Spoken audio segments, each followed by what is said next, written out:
Hey guys, I've been asked several times to do a walkthrough on this Ballistic 223 boat. So I'm gonna do a quick walkthrough, show you some of the features on the boat. Um, so let's start. I'm sitting here in the passenger seat, so let's start. I'll show you the compartments. We've got a compartment here that's it's pretty deep, as you can see.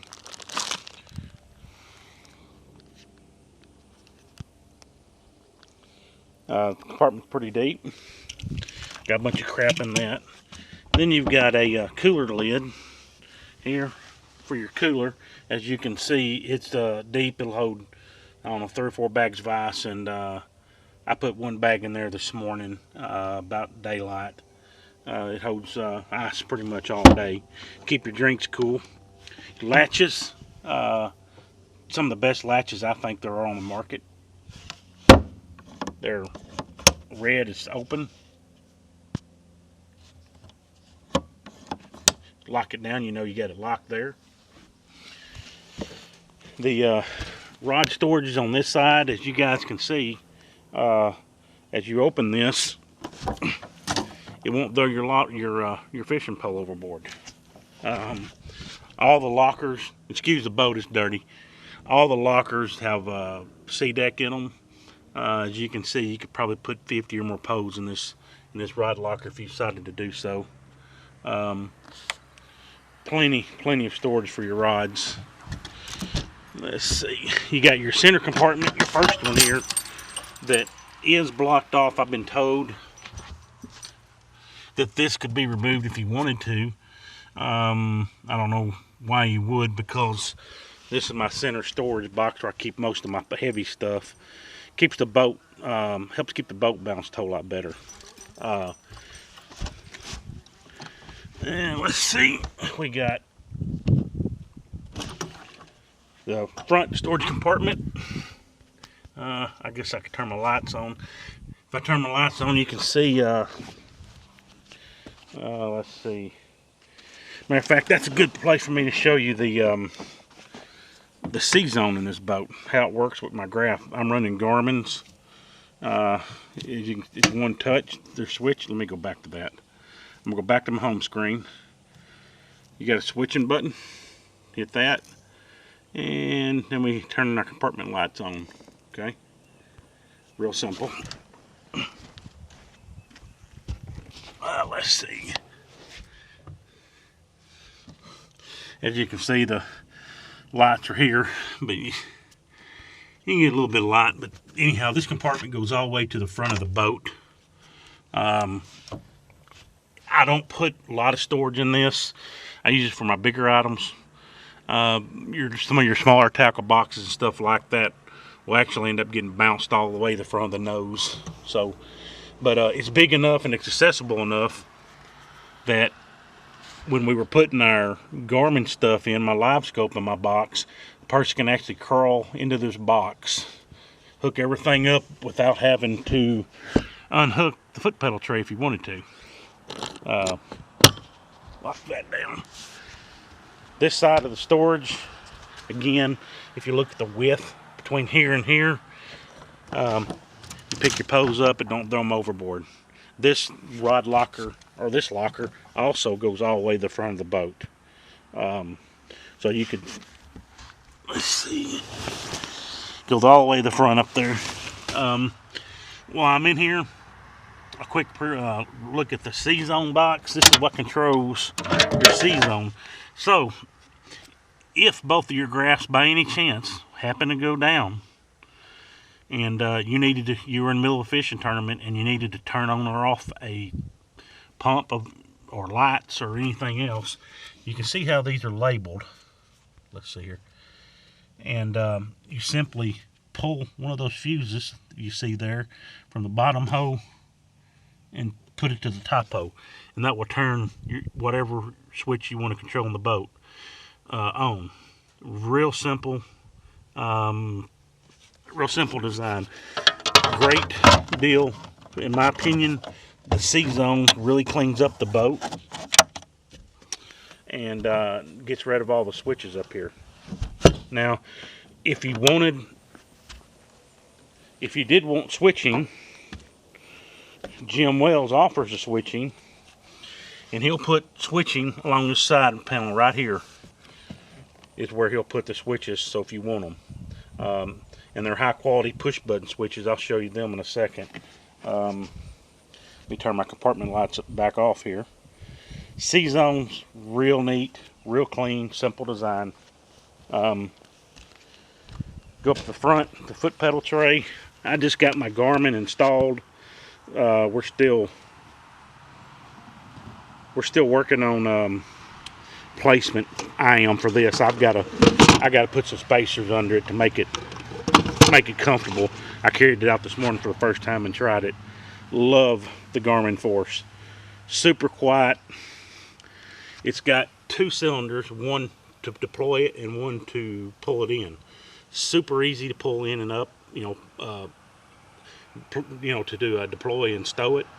It's not as cumbersome and as heavy as the Ultrix, in my opinion. The trolling motor head itself, as you can see, there's no wire here, so it's wireless. It's very smooth. It takes just a little getting used to because it's a wireless unit, but about 5 minutes you're very comfortable with it. Thing is super quiet, super smooth. Spot lock's my favorite feature on it. My Ultrix would run around and around in circles a lot of times. The head would hunting, as you're sitting still in one spot. This one is smooth, it's quiet, it's fast, and it doesn't wander near as bad as my Ultrix did. These are trim switches for the motor. Let me get up where you can see that. Trim the motor up and down, and these are the type of switches and buttons that you'll put back there on the back if you elect to add switches for your plus your C-zone unit. Go back here. This is the storage compartment. Of course, I got all sorts of crap and junk in here. Plenty deep, lots of room. Now, one thing I wanted to show you, in every box, every compartment on the boat, dry boxes back here in the back, have these lids that I'm showing you right here. You can open this up, and this actually allows you access to inside the hull, the bottom of the hull of the boat. If you needed to run wiring or need to do something, out of the unusual or crazy, they're under the seat. These compartments are under the seats. They're in this box, and they're in both of the boxes back here in the back. So if you are running some sort of a crazy wiring setup in your boat, or you want to do something a little different, it's pretty neat. Pretty neat that Jim thought ahead on that to let you do so.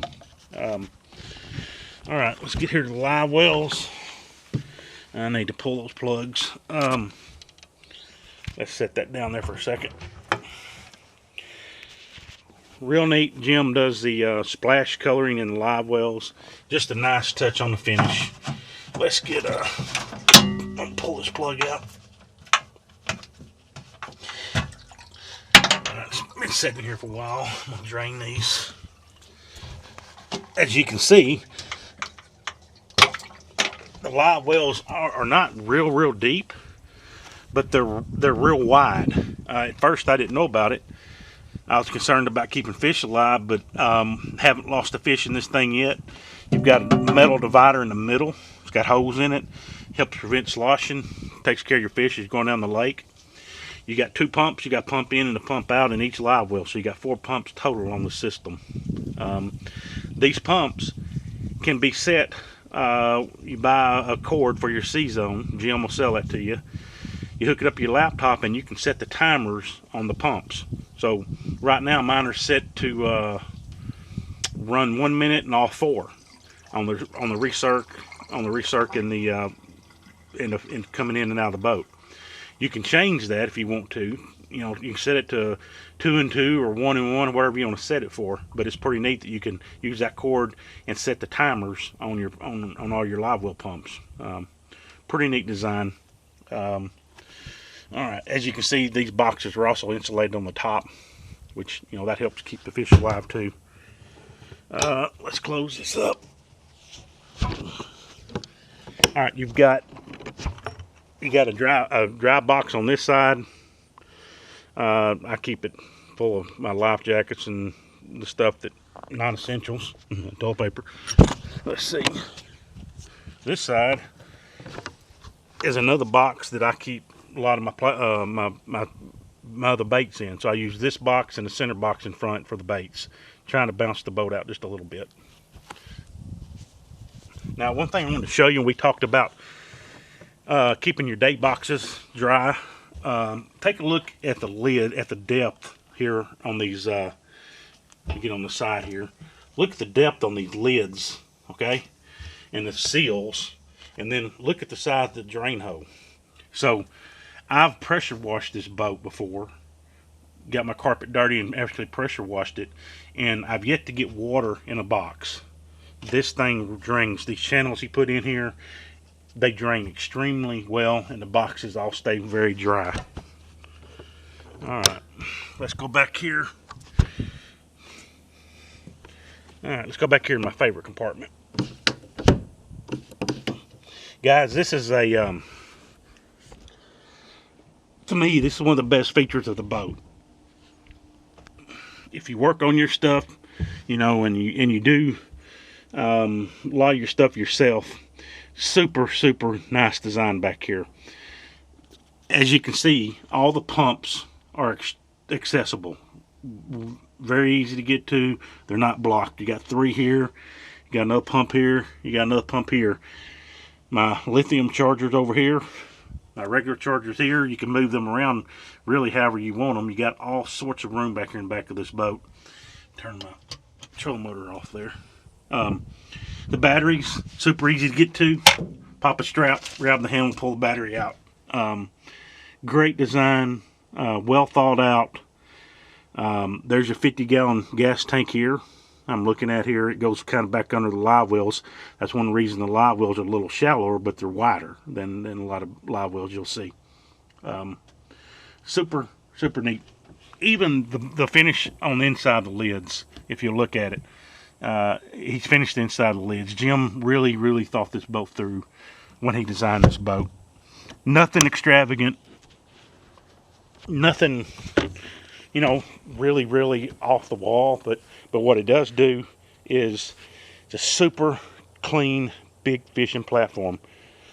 My favorite feature of the whole boat is if you're moving from front to the back of the boat, you can see where I'm standing back here on the back deck, is you do not have to step into the middle of the boat. Go right from front to back. You got one little step down here on your lid, step on this center. That's what it was made for. Easy to get around on this boat. Look at the front of that boat, how big it is up here. I've got rods on both sides, and when I fish, I generally don't fish this many rods up front. A lot of people do, but I don't. But plenty of room up here, and you deploy the trolling motor. 2 people can stand on each side of this boat from the front and fish. Boat's very stable. It doesn't rock. Rides super well.